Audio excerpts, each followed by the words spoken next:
एमन बाबा अवां अॼु ॻोठां आया आहियो कराची पंहिंजे बाबा जे खून सां इंसाफ़ जे लाइ अवां एहतिजाज बि कयो आहे। अवांजो छा चवणु आहे हिन ते? बिस्मिल्लाहिर्रहमानिर्रहीम। मां इहो थी चवणु चाहियां जल्द सां जल्द पप्पू मिली वञे, उहो फांसी ते चढ़े। पुलिस अॼु ताईं नाकाम रही आहे।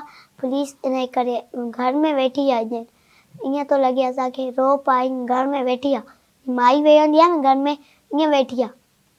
अच्छा, पुलिस में अवां जेके तव्हां छा अपील कंदो IG सिंध खां, सिंध जे वॾे वज़ीर खां हिन मामले में? तो IG सिंध खां मां इहो बिलावल भुट्टो सां अपील थी करणु चाहियां, असांजी हेल्प करे।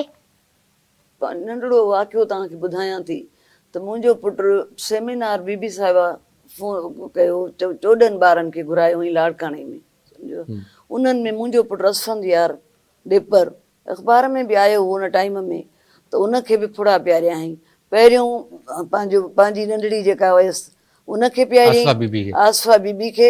ऐं ॿिए नंबर ते मुंहिंजो पुटु मूंखां वठी पंहिंजी झोलीअ में विझी ऐं उते फुड़ा पियारे वरी मूंखे खणी ॾिनई।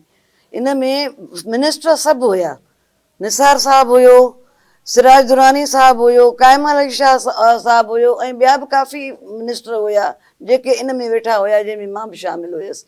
मां तंहिं वक़्त में पीपल्स पार्टीअ जी सुठी वर्कर हुयसि ऐं असां ते तमामु महिरबानी हूंदा हुआ पीपल्स पार्टी वारा। पर पोइ बसि उमिरि जे हिसाब सां मां हर शइ छॾी पंहिंजे घर जी अचनि।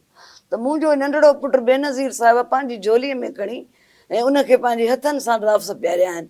त उन झोलीअ जे सदके मुंहिंजी झोली खे, मुंहिंजी झोली थधी कयो बसि। मुंहिंजे जिस्म में, मुंहिंजे दिलि में, मुंहिंजे हियां में, मुंहिंजे में बाहि भरे थी पई जेका मुंहिंजी विसां में न थी। मुंहिंजो पुटु त कोन मोटी ईंदो, उहो मां सम्झां थी त मुंहिंजो पुटु मोटी न ईंदो, पर कम से कम एतिरो त थींदो त जेको नालाइक़ इंसानु डरंदो आहे इहो त गिरफ़्तार थींदो।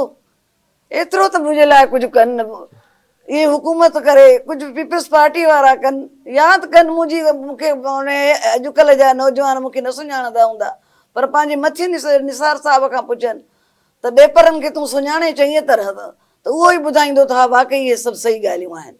तंहिं वक़्त में डॉक्टर अशरफ अब्बासी हूंदी हुई डिप्टी स्पीकर, उहे महराज ख़ालिद स्पीकर हूंदो हो। इहे उन टाइम जी मां तव्हां सां ॻाल्हि थी कयां। ऐं मुंहिंजो नंढड़ो पुटु हुयो, नंढड़ी आसफा बीबी जेतिरो हुयो।